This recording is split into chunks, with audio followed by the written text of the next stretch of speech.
Assalamualaikum teman-teman. Gimana kabarnya hari ini? Semoga tetap baik ya dan tetap semangat di semester 5 ini.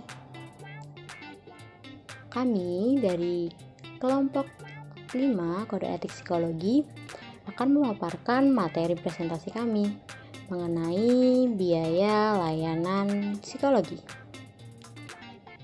Sebelum memulai presentasi, alangkah baiknya kita berkenalan dulu ya.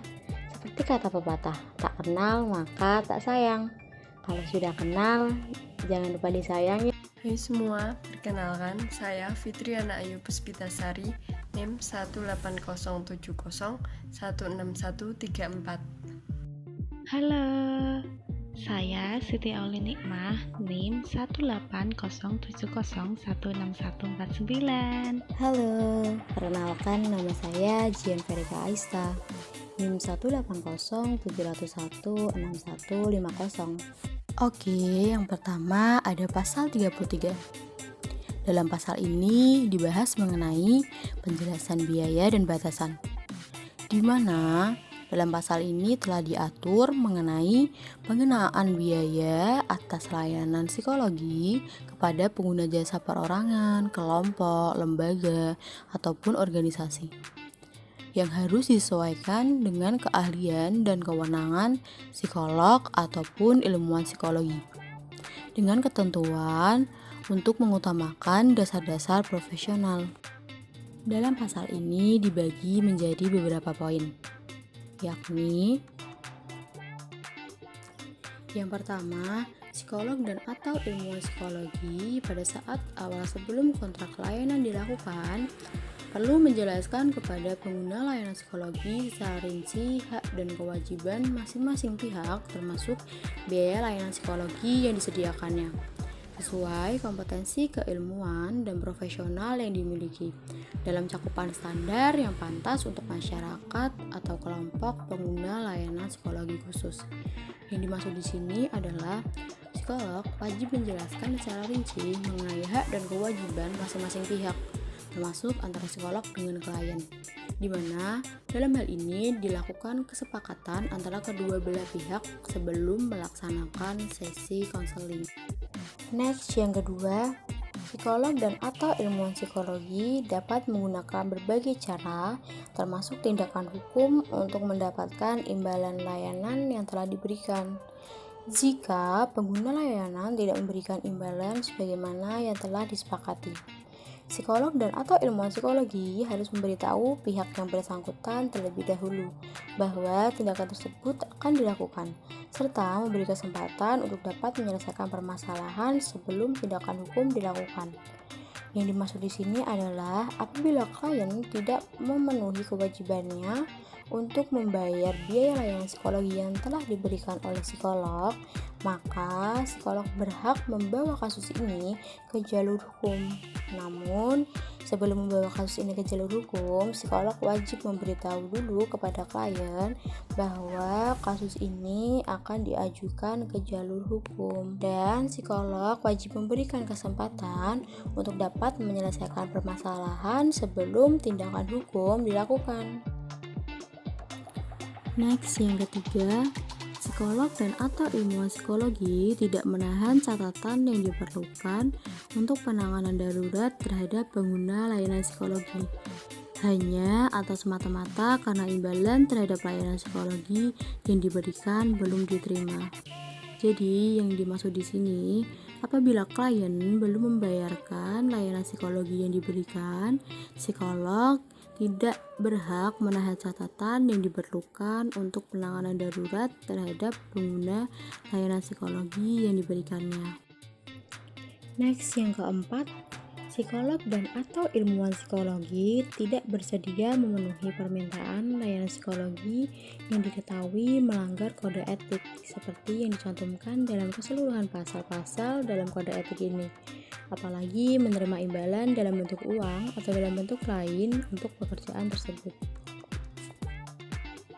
Next, yang kelima, psikolog dan atau ilmuwan psikologi sebagai bentuk kepedulian pada masyarakat dapat dan baik untuk menjalankan atau terlibat dalam aktivitas-aktivitas penyediaan layanan psikologi secara sukarela dengan tetap menjunjung tinggi profesionalitas. Baik, selanjutnya pasal 34, rujukan dan biaya. Psikolog dan atau ilmuwan psikologi membagi imbalan dengan profesional lain, atasan atau bawahan. Pembayaran terhadap masing-masing harus berdasarkan layanan yang diberikan dan sudah diatur sebelum pelaksanaan layanan psikologi dilakukan. Maksudnya di sini yaitu dalam pelaksanaan kegiatan pelayanan, psikolog maupun ilmuwan psikologi membagi hasil dari pelayanan berdasarkan kontribusi profesional lain, entah itu bawahan ataupun atasan, yang sudah diatur dalam kontrak atau sudah menjadi perjanjian bersama sebelum pelayanan psikologi dilakukan. Pasal 35,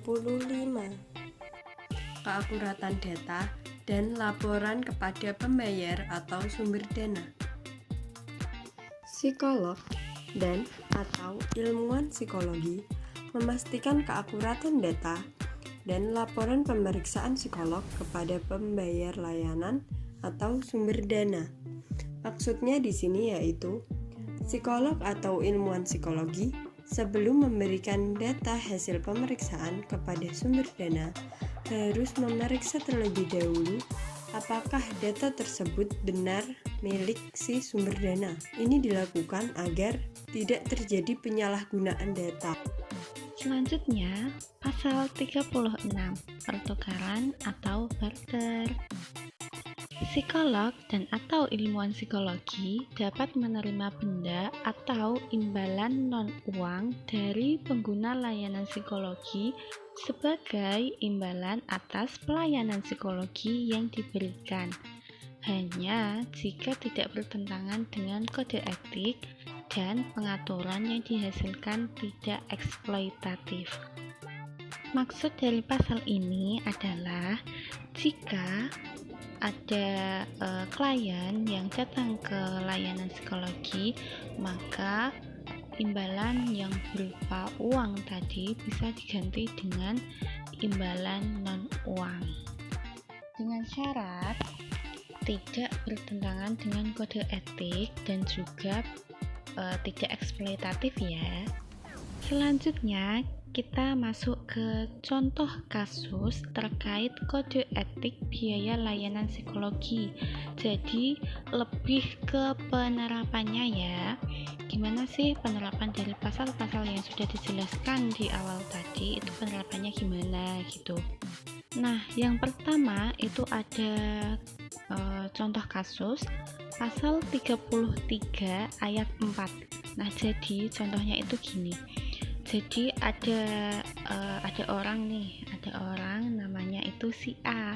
Nah, si A ini itu artis terkenal dan dia itu sudah beberapa kali nih menemui psikolog, dan ternyata si A ini terdiagnosis mengalami gejala-gejala gangguan bipolar. Nah, kemudian si A ini meminta psikolog untuk menangani hal tersebut gitu, karena si A ini menganggap bahwa hal itu akan berdampak pada pekerjaannya, dan juga si A ini karena si A ini tuh menganggap dirinya itu normal gitu. Nah, terus si A ini meminta si psikolog untuk menutupi hasil dari diagnosis tadi, dan juga si A ini meminta psikolog untuk mengungkapkan kepada halayak kalau sebenarnya si A ini itu baik-baik saja gitu, dan si A ini memberikan imbalan, dan imbalannya itu berupa uang kepada psikolog, dan tujuannya itu agar psikolog ini tutup mulut seperti itu. Nah, tapi di sini seorang psikolog atau ilmuwan psikologi tidak akan bersedia gitu untuk memenuhi hal tersebut, karena psikolog atau ilmuwan psikologi itu tahu kalau hal itu tuh dilarang dan melanggar kode etik psikologi. Nah, yang kedua ada contoh kasus pasal 34, yaitu tentang rujukan dan juga biaya. Nah, contoh kasusnya gimana sih? Nah, contoh kasusnya itu jadi ada asisten psikolog. Nah, asisten psikolog ini kita umpamain si A ya. Nah, asisten psikolog, kemudian ada psikolog. Nah, psikolog ini kita umpamain sebagai si B. Terus si B atau psikolog ini akan memberikan imbalan kepada si A atau asisten psikolog yang telah melakukan tugasnya dengan baik sebagai asisten psikolog. Dan si B atau psikolog akan memberikan imbalan sesuai dengan kesepakatan awal yang sudah disepakati kedua belah pihak, yaitu si A dan si B. Jadi ketika si psikolog ini memiliki suatu project gitu ya, kemudian dia meminta bantuan kepada seorang asisten psikolog, dan di sana mereka membuat suatu kontrak perjanjian terkait tentang imbalan apa yang akan diberikan gitu. Ketika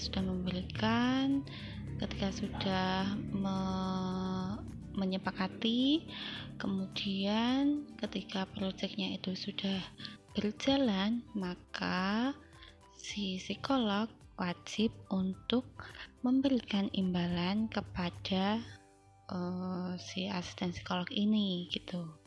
Kemudian selanjutnya contoh kasus yang ketiga, yaitu contoh kasus pasal 36 tentang pertukaran atau barter. Nah, contohnya jadi ada klien.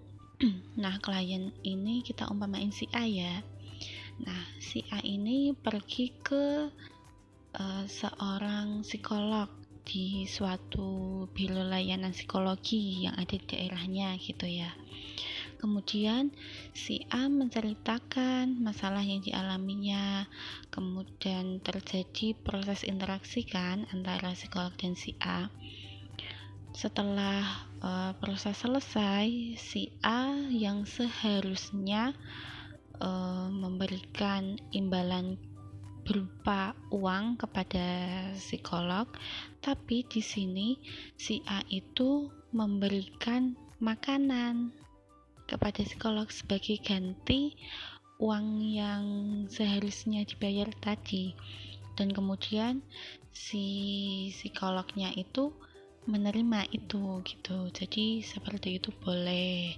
Jadi nggak harus dengan imbalan uang, tapi juga bisa dengan imbalan pemberian makanan misalnya, atau bisa dengan pemberian barang yang lainnya gitu ya. Selanjutnya yang terakhir yaitu Unity of Sign dari surah Ali Imran ayat 57, yang artinya, adapun orang-orang yang beriman dan mengerjakan amalan-amalan yang soleh, maka Allah akan memberikan kepada mereka dengan sempurna pahala amalan-amalan mereka, dan Allah tidak menyukai orang-orang yang lazim.